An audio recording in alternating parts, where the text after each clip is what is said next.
Seesaw is a great learning management system, and today I'm going to go over how you can make a class and use it. So when you log on to Seesaw, you will be given basically this blank page because you don't have any classes yet. If you go up and click on your name, you can create a new class. So let's say I was making this for W200. And you just click. And students sign in using a QR code. So what happens is Seesaw will generate a QR code, and then students can use their devices to scan the QR code and be signed in. If your students are on something like a Chromebook or just whatever laptop, you can also get a code that they will type in. So you start by adding in students. So I could add in a couple.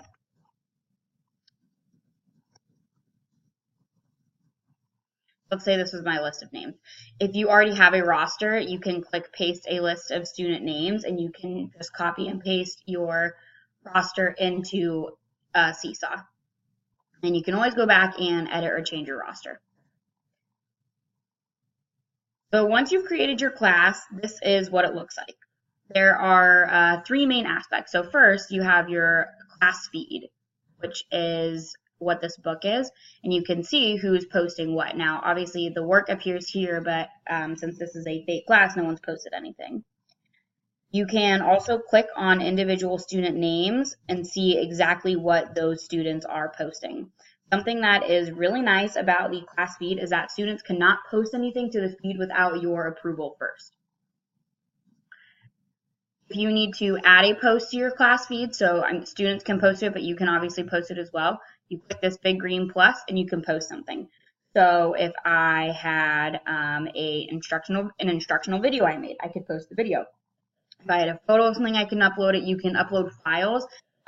Seesaw can actually link to your Google Drive account. So if you're a school that uses Google Education, you can link your Drive account and post all your files that way, which is really, really useful. Or you can even just post something like notes or a link. Say there's a website you want students to visit. So let's say we're adding a note, and I would just say, welcome to W200. Once I've done that, to post it, all you need to do is click the green check mark. And something nice about the notes are that you can add audio to it. So if I wanted to add a verbal explanation, you can do that as well. And you can go back and edit your note. You just click and it lets you edit.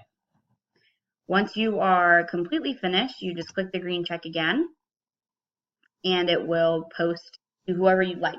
So if you have something specific to students, you could just click individual students, but I want to post this to everyone. Click the check, and it will update. And this now shows up in the class feed.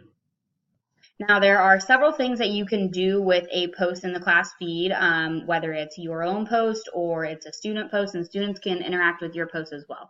They can like it, they can leave a comment, and you can also put it into a folder if you want. So say you were making a folder of science work from your students. Anytime they posted something related to science, you could take all that science work and compile it into one folder.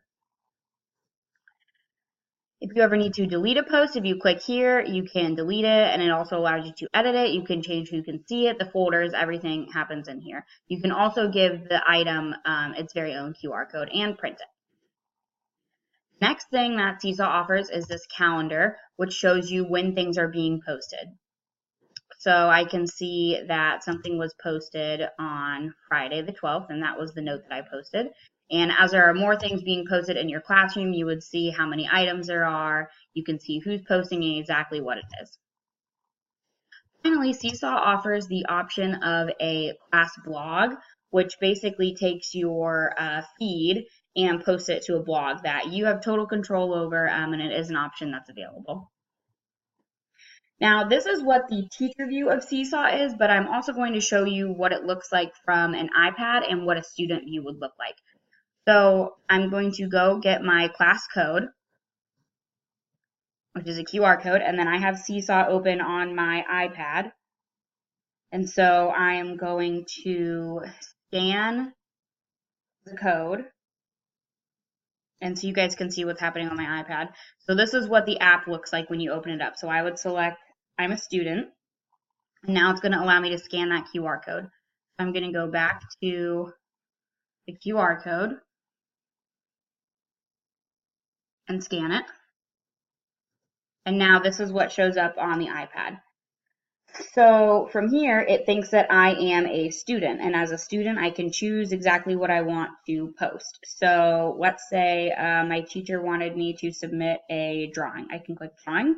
And then from here, I have the option to draw. Something that's really nice, if you look down at the bottom left-hand corner, you can record so students can narrate as they're drawing. They can also add text if they click this. So I might say, even though I'm a student, I would say, welcome to W200. I can do things like change how big it is, move it around, turn it, change the color, all very useful things. So once I'm done with my drawing, I would click this check mark up in the upper right-hand corner, and I would choose which student I am. And this is really useful if you are in a classroom that is not one-to-one, because it allows any student to use any of the devices, and then they would just select their name. Seesaw does offer an option if you are a one-to-one classroom where once students are signed in, they are signed in permanently under a specific student name, which is great for a one-to-one classroom, but because not every classroom is set up one-to-one, this is a really useful option. So these are all fake students, obviously, but I could pretend that I am posting as Becca. And then once I click that check mark, it uploads it. And then the teacher, although it says that it is uploaded, you'll notice up here it says that it's waiting for approval. So as the teacher, I would then go back into my desktop site and I need to approve my item. So I can go right into unapproved items and see, yes, I want to approve what Becca said. And this will now go to the classroom feed. We can see again by clicking this book. So now my classroom feed looks a little bit different. So overall, I think Seesaw is a great tool to use with classrooms. One last thing I'm going to say about it is that they also offer a parent Seesaw app, which allows parents to scan a QR code and then they can see what their own student is posting. So they have access to the class feed, but it's the class feed, but it's really only whatever their student is posting to the class feed. So they can actually open it up, and if you have your students posting things from class, parents can open it and see what kind of work their student is completing during class time.